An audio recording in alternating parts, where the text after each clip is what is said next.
పదార్థం ఈ పక్కుండి, రుచి లేని ఈ పక్కుండి ఏది తీసుకుంటాం మనము? రుచినిదే తీసుకుంటాం కదా. ఇప్పుడు యేసుక్రీస్తు దయాలను రుచి చూసినప్పుడు రుచి లేనివి పాపం వైపు నడిపించే వీటిని నువ్వు విసర్జించేస్తావు. ఆ 18వ వచనంలో చూడండి, ఇదే దీంట్లోనే 1వ అధ్యాయం 18వ వచనంలో ఏమున్నది చూడండి. ఆ మాట 18 1వ అధ్యాయం 1 పేతురు 1. పితృపారంపర్యమైన మీ వ్యర్థ ప్రవర్తనను విడిచిపెట్టినట్లుగా వెండి బంగారం వంటి క్షయ వస్తువుల చేత మీరు విమోచించబడలేదు. వ్యర్థ ప్రవర్తనను వదిలిపెట్టేయండి. వ్యర్థ ప్రవర్తన పితృపారంపర్య ఆచారము. కొంతమంది చెప్తా ఉంటారు, మా నాయన చేశాను అట్టే నడుచుకుంటానంటే, మీ నాయన విగ్రహారాధన చేస్తా ఉంటారు, నువ్వు అట్టే విగ్రహారాధన అట్టే చేస్తావు. కొంతమంది కొన్ని క్రైస్తవులు వచ్చినా కూడా కొన్ని పద్ధతులు అట్టే వస్తూ ఉంటాయి. ఈ మంచిది లేదు, చంద్రుని చూసినారనుకో ఎలవంక చూసి ఏం చేస్తారు, తాళిబట్టి తీసుకో. కొంతమంది దగ్గు చూస్తారు, దగ్గు తీసి కొంతమంది తాళి చూసుకుంటారు. ఇవన్నీ ఏంటి? మరి చుక్క ఈ పక్క ఉన్నది, చంద్రుడు ఈ పక్క ఉన్నాడు, ఇటు ప్రయాణం చేయకూడదు, ఇటు ప్రయాణం చేయకూడదు. ఇవన్నీ ఏంటి? పితృ పారంపర్య ఆచారం. సోమవారం పోకూడదు, పనమటి ఈ పక్క పోకూడదు. ఇవన్నీ ఏంటి? మీ పితృ పారంపర్య ఆచారాన్ని విసర్జించండి అంటున్నారు దేవుడు. అవి విసర్జించి నువ్వు ఎప్పుడైతే యేసుక్రీస్తుని రుచి చూస్తావో ఇవన్నిటితో నీకేం పని? మంచి భోజనం పెట్టుకొని చెడ్డ భోజనానికి ఎందుకు పోతావు? రుచి చూసిన తర్వాత వదిలిపెట్టేయండి. వ్యర్థమైన మీ ప్రవర్తనను వదిలేయండి వాటన్నిటిని అని దేవుడు అడుగుతా ఉన్నాడు ఈ దినాన.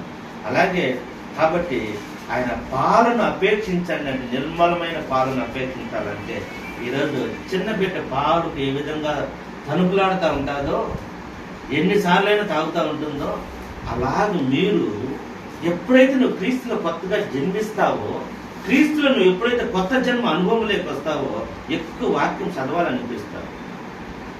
బైబుల్ ఇచ్చి నిద్ర వచ్చిందంటే నువ్వు ఇంకా కొత్త అనుభవంలోకి కొత్తగా జన్మించిన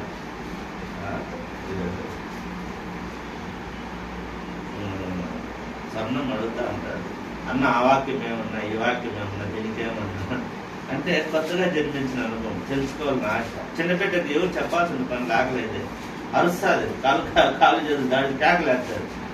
ఎన్నిసార్లు అయినా దాపుతా ఉంటారు పాలు చిన్నపిల్లలకి. అంటే అందుకే ఆ కొత్తగా జన్మించిన శిశువుల వల్లే ఆ పాలు వాక్యం అనే నిర్మలమైన పాలను అపేక్షించండి, తీసుకోండి దండిగా అంటున్నాడు. మీరందరూ బాగా వాక్యం బైబుల్ చదవాలి, బైబుల్ బాగా చదవాలి. మీరు బాగా బైబుల్ చదివితే మీరు చెప్తాను టక్క టక్క టక్క తీసేస్తారు. మొట్టమొదటి మీకు అవి ఏడున్నాయి పుస్తకాలు, 66 పుస్తకాలు ఏడున్నాయి, అవి ముందు కంఠస్థం చేయాలి.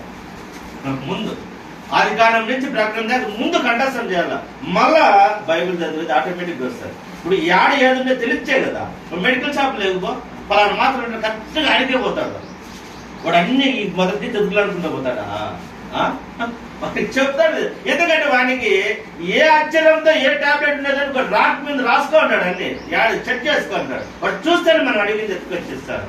అట్లా కాకపోతే వాడు తెల్లారినా కూడా టాబ్లెట్స్. ఈరోజు నువ్వు అందుకోసమనే ఈ 66 పుస్తకాలు ఒకసారి కంఠస్థం చేసి చదివినావంటే ఎక్కడ ఏమున్నది కూడా చూస్తావు. కాబట్టి వాక్యం అనే పాలను అపేక్షించాలి, వాక్యాన్ని బాగా చదవాలి. ఎప్పుడైతే చదువుతాం నువ్వు బలము శిశువు దేని వల్ల నీళ్ళతో